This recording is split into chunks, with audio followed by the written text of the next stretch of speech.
Hi, I'm Leah. Today I'm going to tell you my story. But before I continue, please like, share, and subscribe to hear more stories like this. It was never supposed to happen this way. I'd worked at Westside Medical for almost 8 years as a labor and delivery nurse. I loved my job, helping bring new life into the world. But I never imagined I'd be on the other side of that equation, with the worst person possible walking through the door. Leah, your patient in room 4 is asking for you, Sophia said, poking her head into the break room where I was scarfing down a protein bar. At 7 months pregnant, I was constantly hungry. Thanks, Soph. I'll be right there. I tossed the wrapper and adjusted my scrubs over my growing belly.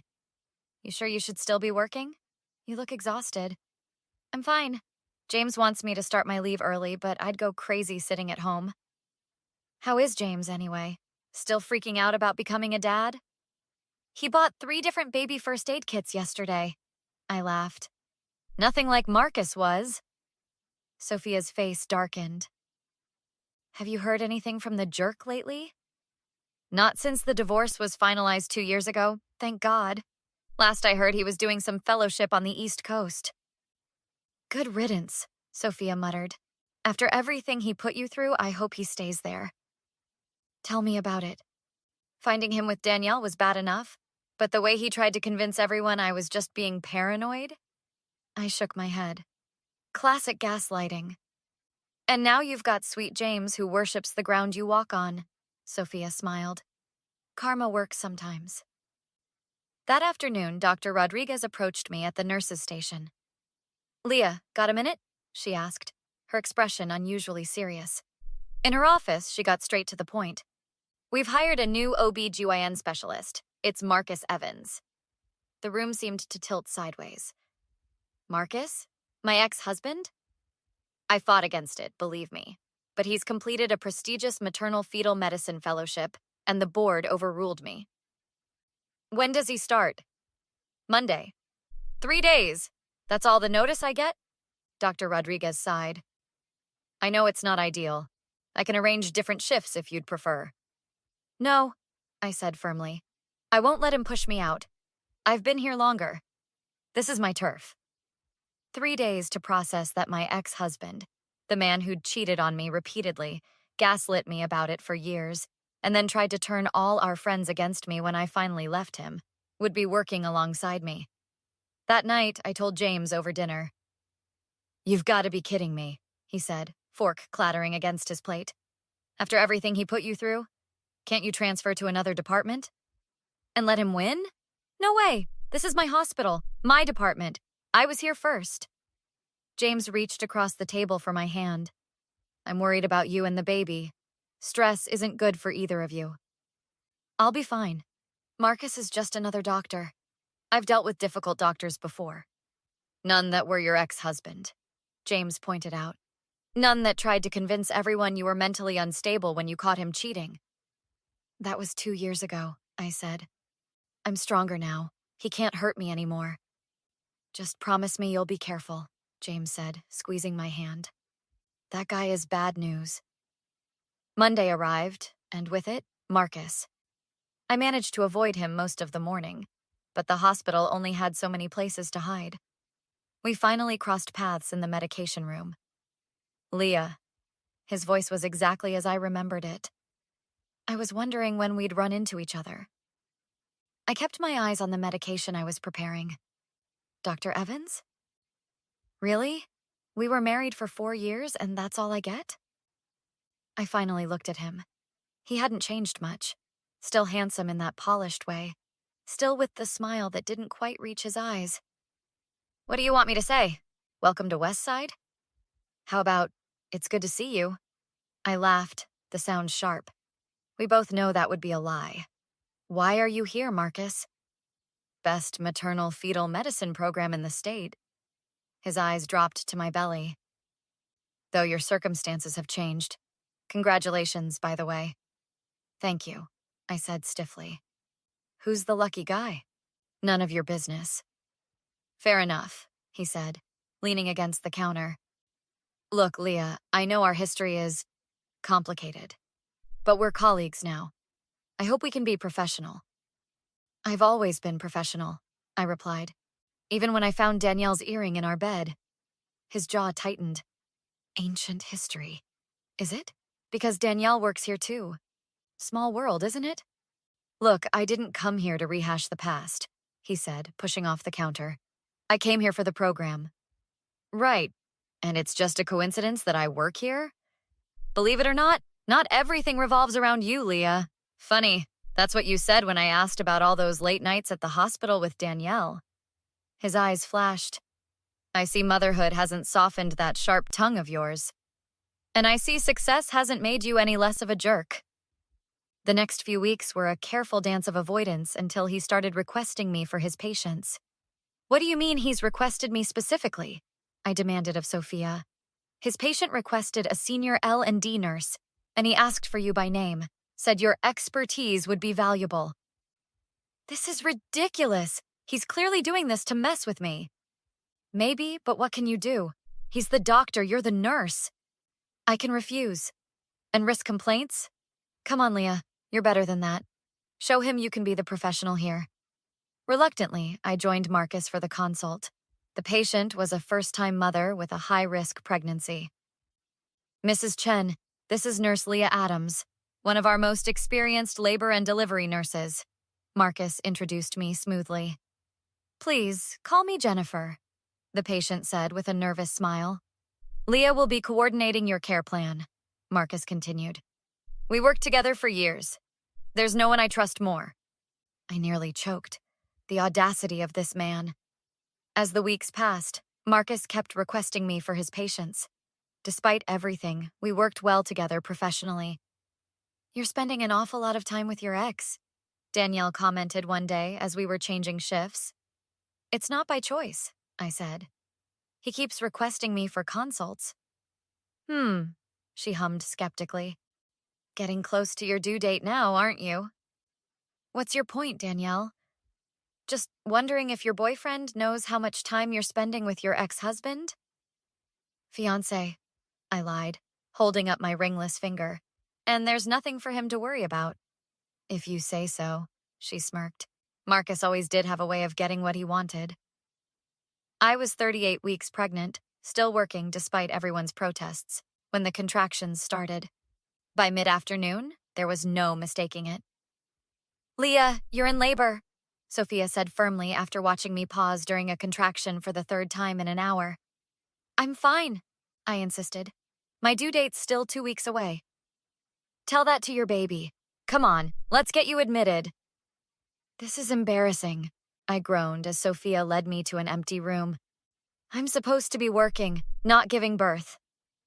Only you would be embarrassed about going into labor, Sophia laughed.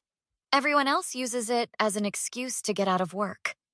Dr. Rodriguez came by shortly after. Only you would try to work through labor, Leah. She examined me. 4 centimeters already. This little one's in a hurry. James is on his way, I told her. He was at a client meeting across town. Good. In the meantime, you're in the best hands. I'll check in regularly, but Dr. Williams is on call today. Thank God for small mercies, I muttered. At least it's not Marcus.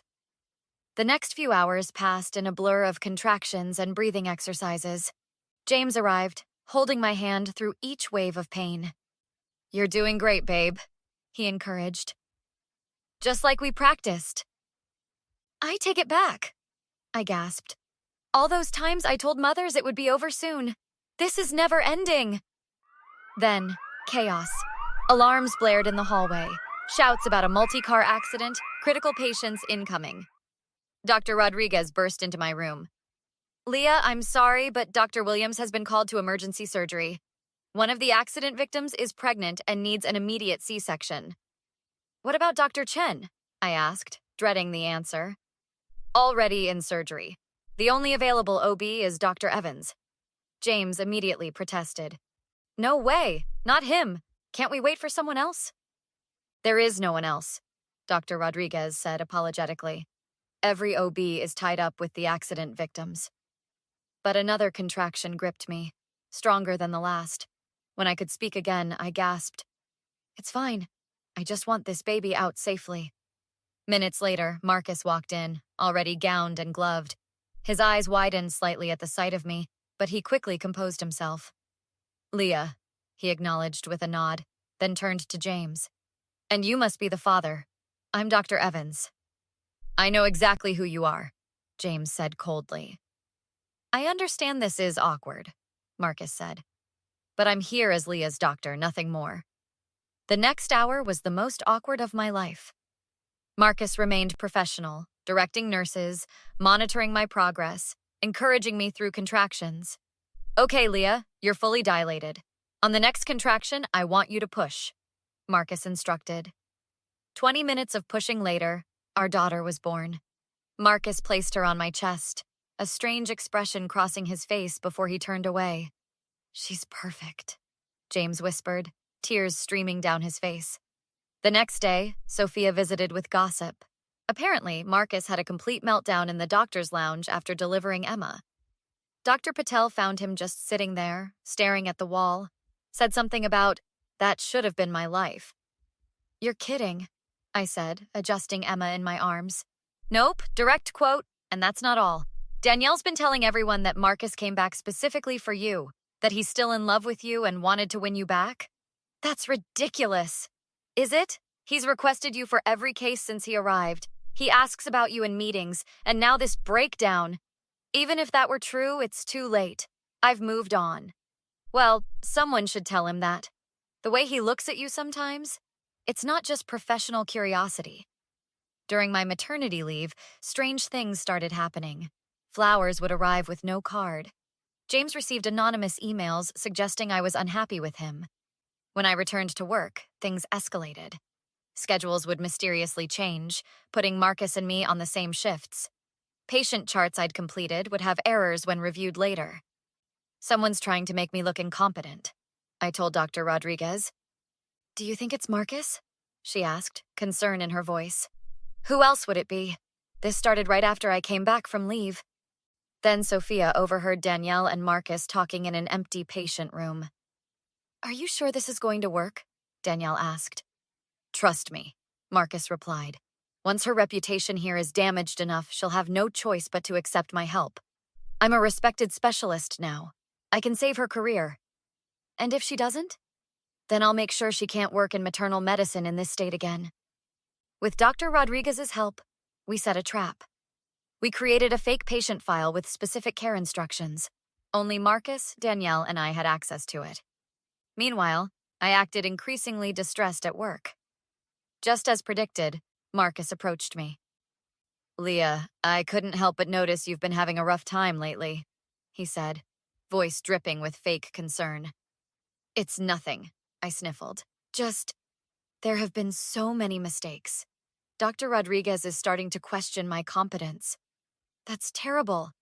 Listen, I could speak to her. Tell her what an excellent nurse you've always been.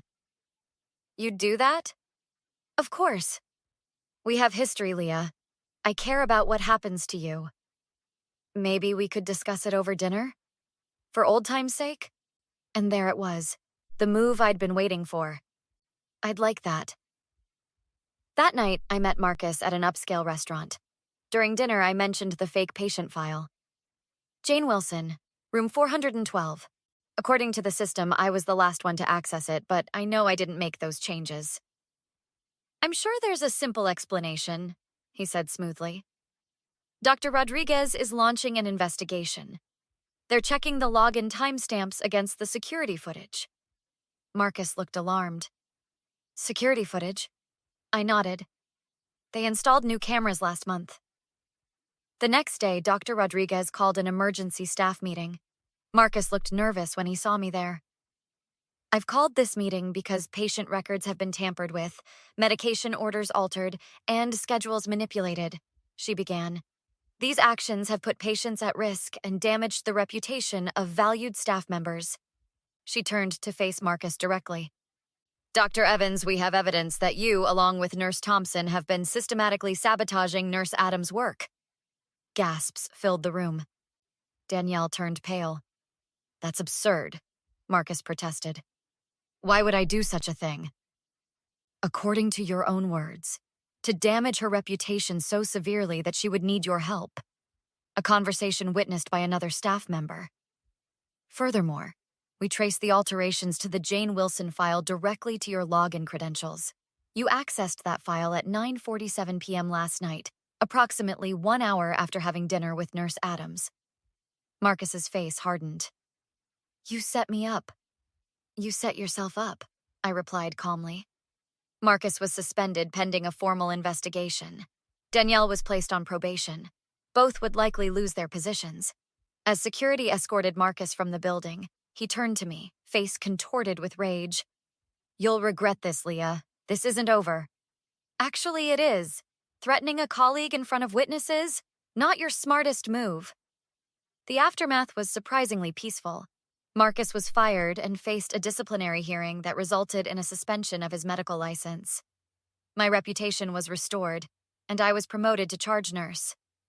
6 months later, I received a letter from Marcus.